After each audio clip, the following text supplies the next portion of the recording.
Hello friends, welcome to just creative world. ഇന്നത്തെ recipe ഏത്തപ്പഴം വെച്ചുണ്ടാക്കുന്ന ഈസി ആയിട്ടുള്ളൊരു സ്നാക്ക് ഐറ്റമാണ്.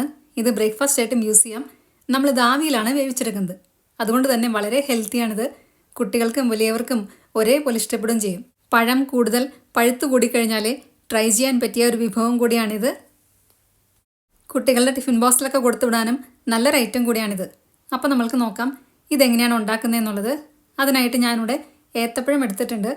4 ഏത്തപ്പഴമാണ് എടുത്തിരിക്കുന്നത്. ഇതൊരു സ്റ്റീമറിനകത്ത് വെള്ളം വെച്ചതിന് ശേഷം പുഴുങ്ങിയെടുക്കുന്നുണ്ട്. 10 മിനിറ്റ് വേവിച്ചാൽ മതി. ഇപ്പം ഏത്തപ്പഴം എല്ലാം വെന്ത് കഴിഞ്ഞു.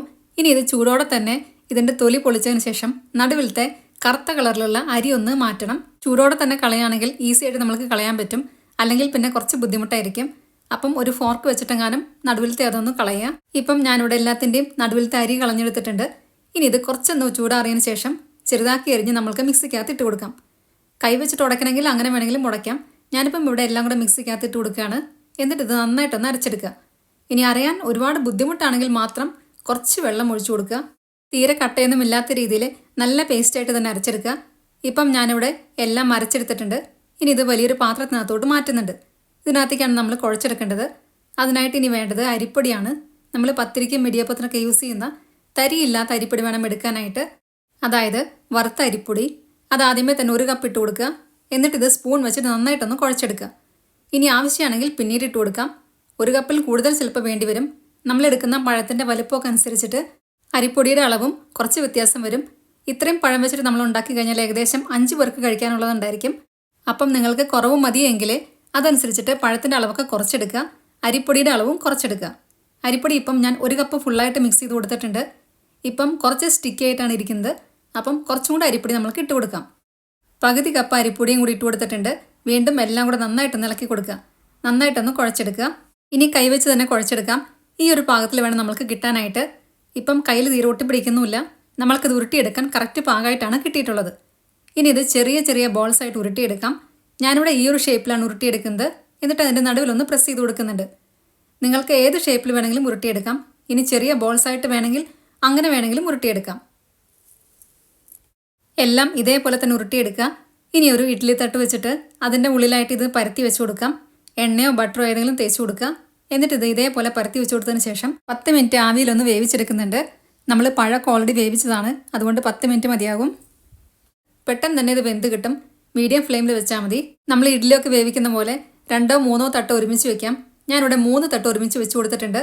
ഇപ്പം 10 മിനിറ്റ് കഴിഞ്ഞിട്ടുണ്ട്. നമുക്കിതൊന്ന് തുറന്ന് നോക്കാം. എല്ലാം കറക്റ്റായിട്ട് വെന്ത് കിട്ടിയിട്ടുണ്ട്. ഇനി ഇത് ചൂടോടെ തന്നെ ഇതിനകത്ത് നിന്ന് എടുക്കണ്ട. കുറച്ചൊന്ന് ചൂടാറിയതിന് ശേഷം ഇതേപോലത്തെ മറ്റൊരു പാത്രത്തിനകത്തോട്ട് ഇട്ട് കൊടുക്കാം. ചൂടോടെ തന്നെ ഇത് ഇതേപോലെ ഇട്ട് കൊടുത്തു കഴിഞ്ഞാൽ എല്ലാം കൂടെ ചിലപ്പോൾ ഒട്ടിപ്പിടിക്കും. അതുകൊണ്ട് കുറച്ചൊന്ന് ചൂടാറിയതിന് ശേഷം മാത്രമാണ് ഞാൻ ഇട്ട് കൊടുത്തിരിക്കുന്നത്. ഇനി മറ്റൊരു പാൻ അടുപ്പത്ത് വെച്ച് അതിനകത്തേക്ക് 1-2 ടേബിൾ സ്പൂൺ നെയ്യ് ഒഴിച്ചു കൊടുക്കാം. കുട്ടികൾക്കൊക്കെ കൊടുത്തുവിടാനാണെങ്കിൽ 2 ടേബിൾ സ്പൂൺ നെയ്യ് ഒഴിച്ചു കൊടുക്കാം. ഇത് മീഡിയം ഫ്ലെയിമിലാണ് ഇരിക്കുന്നത്. നെയ്യ് നന്നായിട്ട് ചൂടായി വന്നതിന് ശേഷം 2 ടേബിൾ സ്പൂൺ അണ്ടിപ്പരിപ്പ് ഇട്ട് കൊടുക്കാം. അണ്ടിപ്പരിപ്പ് ചെറുതായിട്ടൊന്ന് ഫ്രൈ ചെയ്തെടുക്കുക. കുറച്ചൊന്ന് കളർ മാറിക്കഴിയുമ്പോൾ 2 ടേബിൾ സ്പൂൺ ഉണക്കമുന്തിരിയും കൂടി ഇട്ട് കൊടുക്കുന്നുണ്ട്. ഞാനിവിടെ കറുത്ത കളറിലുള്ള ഉണക്കമുന്തിരിയാണ് എടുത്തിരിക്കുന്നത്.